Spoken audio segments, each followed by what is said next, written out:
5. You will hear a number of different recordings, and you will have to answer questions on what you hear. There will be time for you to read the instructions and questions, and you will have a chance to check your work. All the recordings will be played once only. The test is in 4 sections. At the end of the test, you will be given 10 minutes to transfer your answers to an answer sheet. Now turn to Section 1. Section 1. You will hear an agent calling from Farrelly Mutual about the recent homeowners insurance inquiry. First, you have some time to look at questions 1 to 6.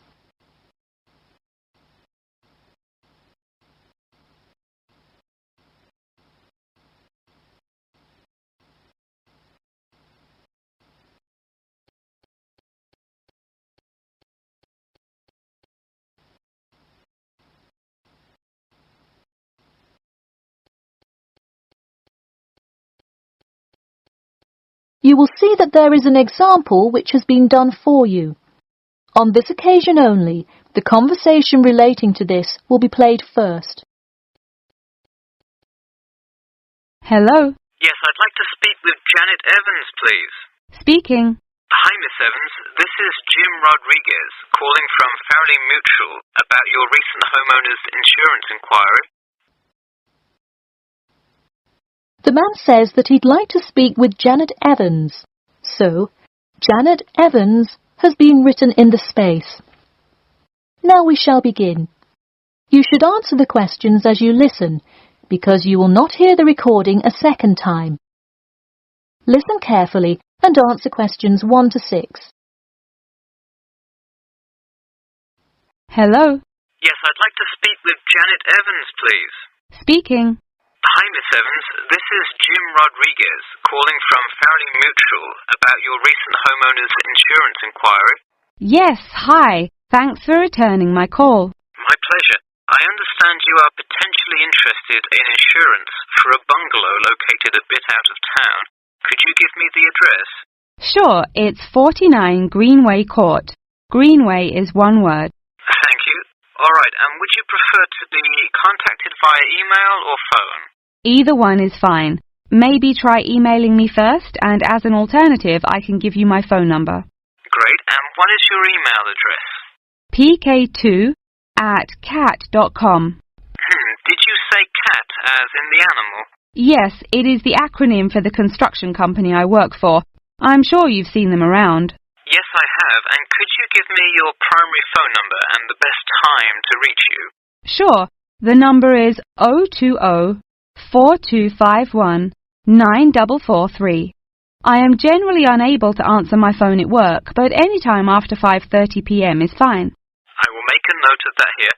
Now, I'm going to ask you a little bit about property itself, so we can make an accurate estimate of the cost of insuring your home. Could you tell me the size of your house? Well, I don't have the exact measurements, but I'm pretty sure it's right around 80 square meters. Should I measure it and call you back later? No, that's completely all right. I'll write 80 square meters for now to get the estimate, and then an agent will come get the exact measurements later on if you decide to purchase our insurance.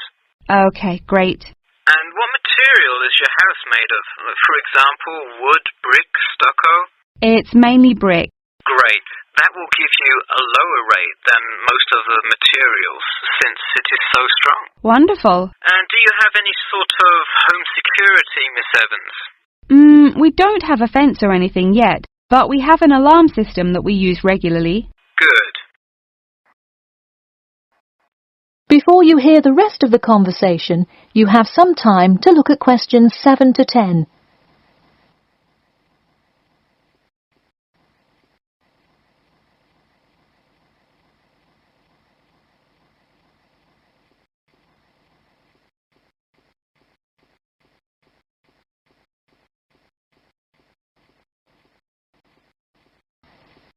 Now listen and answer questions 7 to 10. Now I'll go through a number of things we offer coverage for, and I'd like you to tell me which items you want your policy to cover. Okay. We'll start with the building itself first. Would you like us to cover incidental damage to the structure to your house? Absolutely. Splendid. And the contents inside your house? We usually cover all items with an appraised value of about £200. Would you like us to cover theft and damage beyond natural wear and tear? I will let you know that the second option here will come with a considerable increase in your rates. I think I'd just like the contents of the house to be covered against theft then. All right, and would you like any other insurance? Fire, flood, etc.? Yes, I definitely want flood coverage. It rains a lot here and the drainage system in the area is not the greatest. Okay, I am calculating your quotation now. It will just take a second. It looks like your annual insurance rate will be £148.30. Thanks, that seems somewhat reasonable. I would like to take some time to think about it. How long does it take to begin receiving coverage after signing up? It depends on the time of year. It can take anywhere from 2 to 6 weeks. I would say if you sign up by July the 1st, you could start your coverage by August the 1st. I see. Okay, thanks for your help. Should I call you back at this number when I have made my decision? Yes, please. And so that we can look up your account faster, I'll give you a reference number that you should provide when calling. Ready? Yep. It's TR278Q. Got it. Thanks. Thank you, and have a nice day. That is the end of section 1. You now have half a minute to check your answers.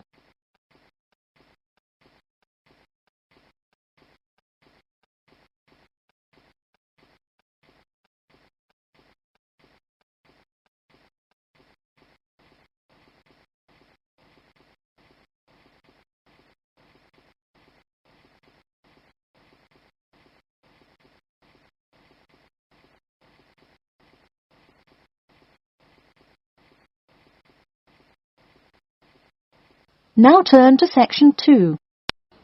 Section 2. You will hear a talk about a pool and outdoor venue created by some people. First, you have some time to look at questions 11 to 14.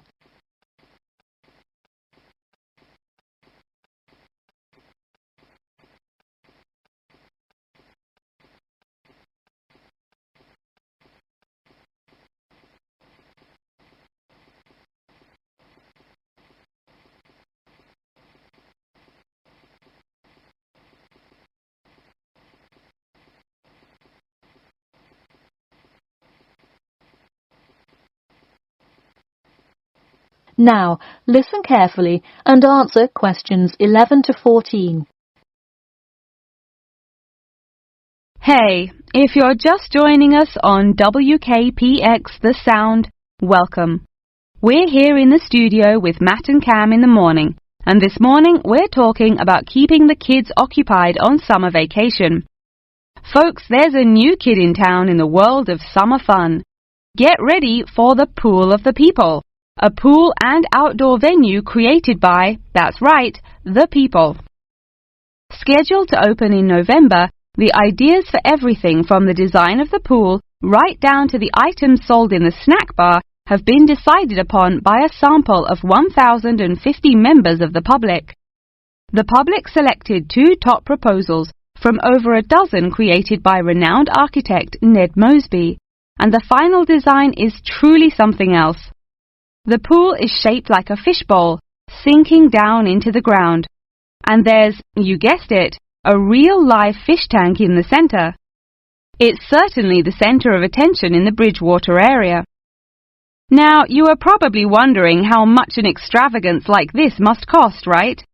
Well, have no fear. At just £15 for adults and £10 for kids, it's an affordable way to entertain the kids in those dog days of summer. The only problem now is the possibility that it will in fact become too popular. The pool is only so large, so swarms of people coming to enjoy it may cause quite a crowd in its first summer of opening.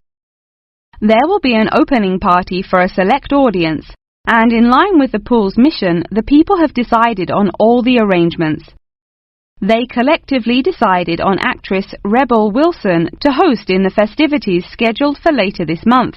and even dictated the playlist by ranking their top 10 songs from a list of hundreds.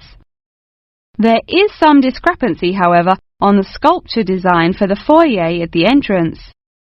The people elected a jellyfish sculpture to greet entering visitors, but given last week's vicious attack by a box jellyfish on a local youth, coordinators fear it will bring too much fear to patrons.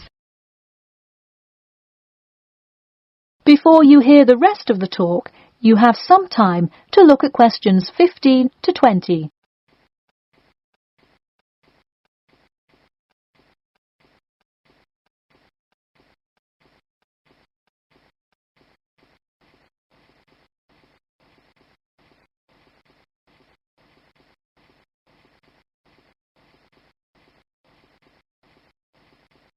Now listen and answer questions 15 to 20.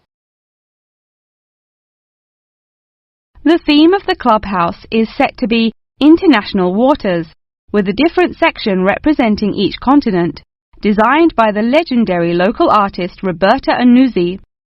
Representing Asia in the reception area will be a mosaic made up of prominent animals indigenous to the continent. A camel, a panda, and the Siberian white tiger, to name just a few. In the West Lounge, feel the cool, icy vibes of the transantarctic mountains of Antarctica. Makes you cold just thinking about it, doesn't it? Just seeing a wall with a mural of the glacial mountains is almost enough to cool you off on a December afternoon. Almost. Why not make the trip to the pool a social studies lesson at the same time? The theme in the ladies' lounge room for Africa may not be what you expected. A safari? Drum music? The Nile River? No. Did you know that Africa was home to the first jewelry? I sure didn't. By contrast, as you may expect, North America's theme for the card room is as modern, even futuristic as it gets. Annuzzi created for North America a sort of absurdist print, interestingly juxtaposing the moon landing of 1969 with an abstract depiction of humans living on Mars. Seems to me like an interesting commentary on the future of space exploration. And in the men's lounge room, the ancient forts of Sparta, Rome, Greece, and other European civilizations fittingly exhibit the strength and combatant characteristics of these societies. Finally, the cafe and breakfast room area is an enchanting round room that draws all attention to its center, where there is a strikingly realistic sculpture of a volcano. The delicious food may actually be only the second most exciting part of this room, in comparison to the 9-foot statue, complete with brightly colored molten lava to characterize South America. Honestly, it is like a museum visiting each room of the clubhouse. Why not make the trip to the pool an educational one for the kids? We're going to take a quick commercial break here at WKPX, but we'll be back in 10 with more on what's touted to be the summer's hottest place to beat the heat. That is the end of section 2. You now have half a minute to check your answers.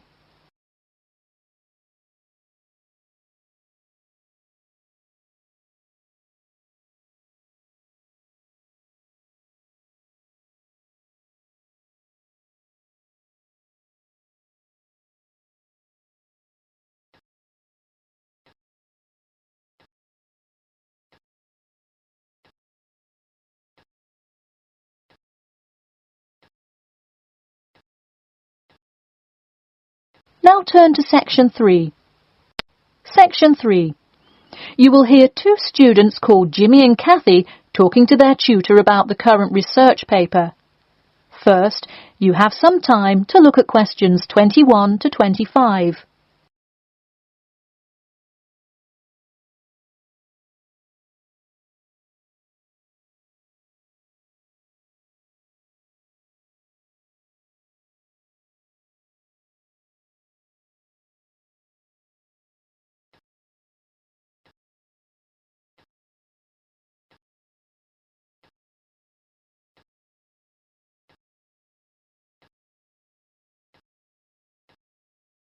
Now, listen carefully and answer questions 21 to 25. Before we start, Jimmy and Kathy, thanks for coming in today to talk about your current research paper. Well, I will also give you some suggestions for your future presentation later. That's great. OK, I've read the introductory chapter, and so far I like where you're going with your research, you two. Thanks. What did you think of the procedure section? I haven't got there yet. I'll get to that and the results and discussion section in a bit. Oh, if you haven't read the rest, are you just saying you like the introduction? No, the layout is really well done. You have each section clearly marked and have the header and footer perfectly formatted, and your title page is right on the money. A lot of students have trouble with that one. To be honest, we did refer a lot to the example we received in class. That's good to do for spacing and layout, as long as you're not also copying the information. The background information is a little sparse though. You may want to add to it. You think so? I was more worried about whether I had enough data. You definitely need more background information. I would think about finding some more online articles or doing more research in the campus library. That's a good idea. We can go tomorrow. I find it too tough finding the subject matter in the online journal database. I also like being able to flip through the physical journal as opposed to trying to scroll down on a computer. Me too. Oh, I almost forgot. I've included all of my citations in the abstract, but could you help me with the bibliography? I should be using a bibliography, right? Not an appendix. Sure, I can help with that. Yes, for this type of scientific research paper, list all sources that you cite in the body of your paper in a bibliography. Go to the website I gave you last time to see the exact way to list each source. Okay, thanks. I'll do that. We still have a lot of things to fix up. Yeah, but there's a lot of good stuff here to work with. So enough about the paper. How is the presentation going? Well, it's all right. I'm going to go try out the new presentation software while Jimmy's working on the bibliography. Yeah, we are hoping to make an animation of an actual pump, but still have a lot to learn about how to do that. Before you hear the rest of the talk, you have some time to look at questions 26 to 30.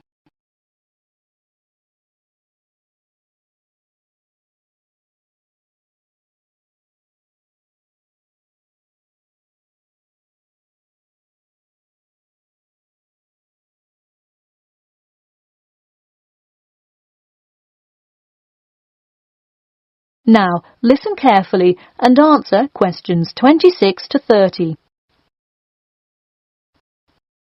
Who would have thought before we started this project that we would be able to recreate the motion of a pump? This stuff is just so interesting. So glad to hear it. Yeah, I am glad I took engineering this semester. I would definitely like to keep up with it. You know, there's an organisation called the Machine Engineer Society. You should look into joining it. You would need to score well in your engineering class to qualify, but I think you can do it. Interesting. I will definitely check it out. I would really like to get in contact with some professionals in the engineering field to find out more. I don't really know anyone in the field now, though. I think if you keep meeting people in your classes and professors, you'll be able to get in contact with some really helpful people. Well said, Jimmy. If engineering pumps is something you both are specifically interested in, make sure you stay up to date on new developments. In fact, you could visit the local water treatment facility periodically to see what new developments are going on. That may be a good way to get some practical experience. Well, I don't think they would let you handle any equipment by just visiting the facility.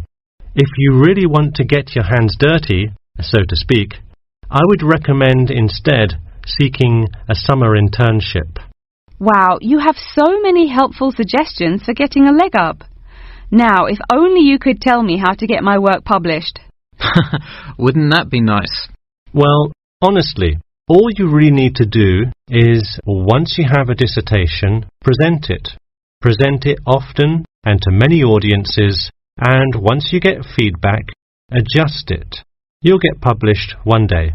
Wow, this meeting has been truly inspiring. Thanks for your help. That is the end of section 3.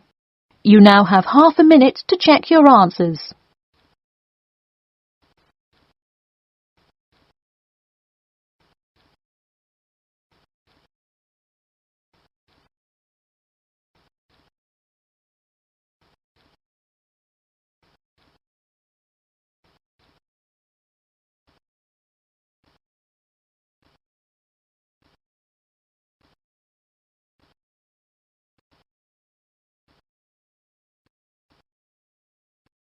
Now turn to section 4. Section 4. You will hear a talk about amber, the formation of amber and its applications in different fields. First, you have some time to look at questions 31 to 40.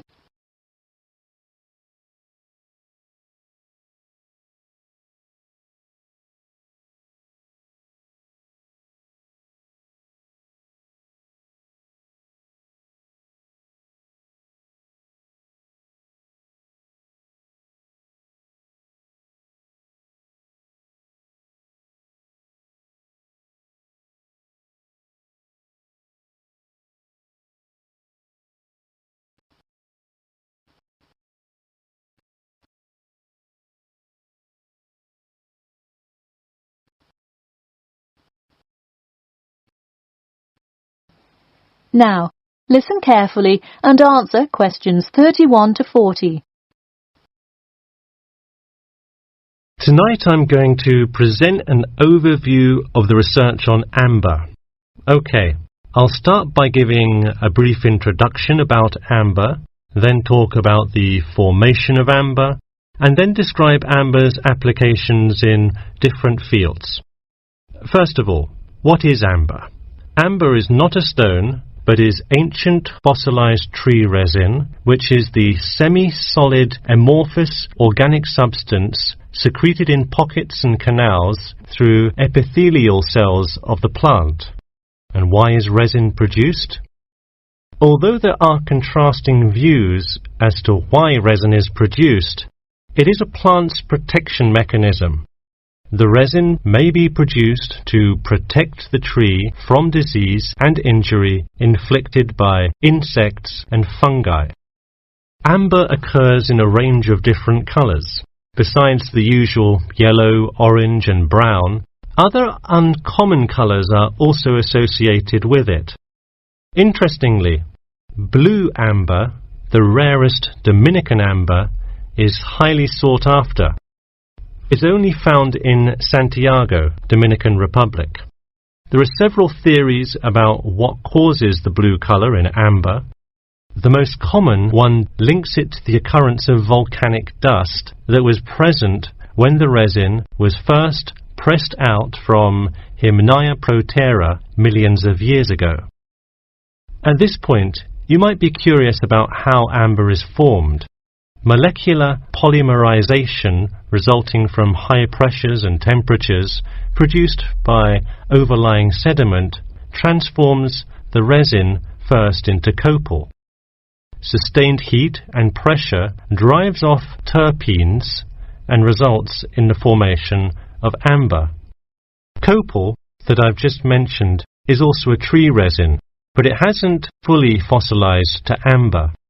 More generally, the term copal describes resinous substances in an intermediate stage of polymerization and hardening between gummier resins and amber.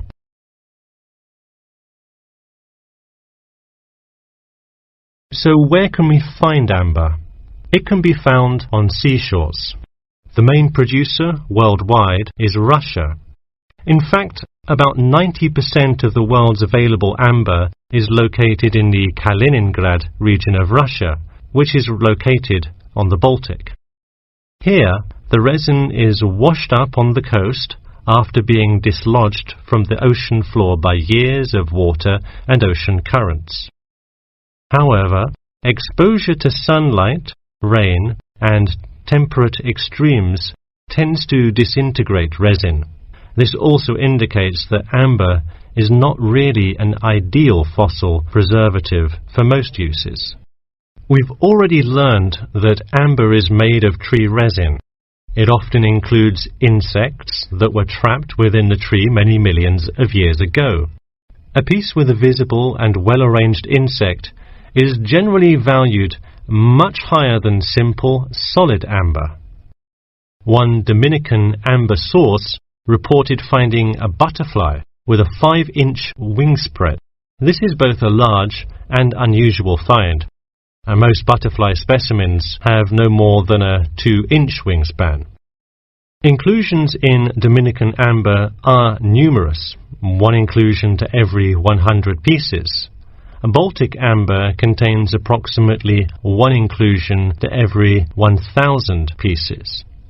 Now that you have a basic knowledge of amber, I'd like to talk a bit about amber's application in different fields. First, amber is appreciated for its colour and beauty.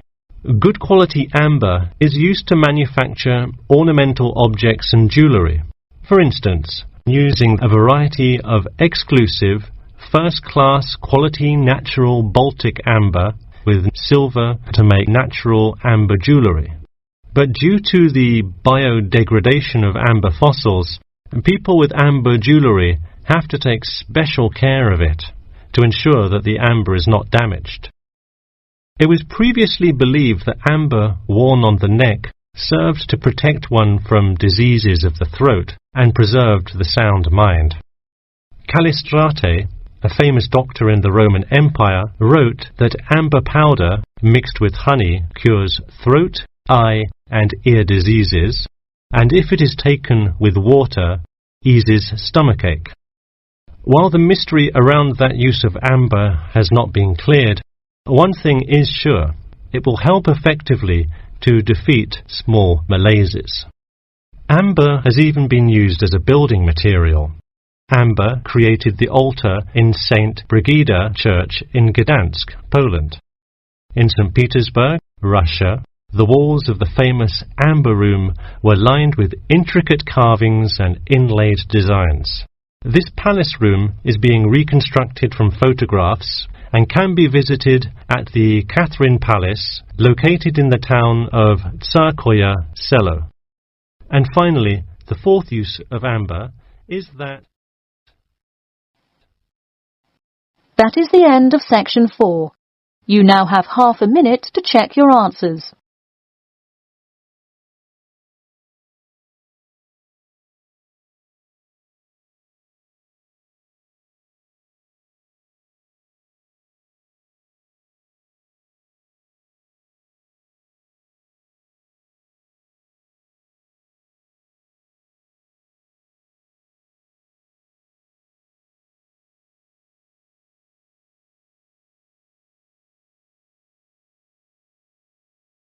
That is the end.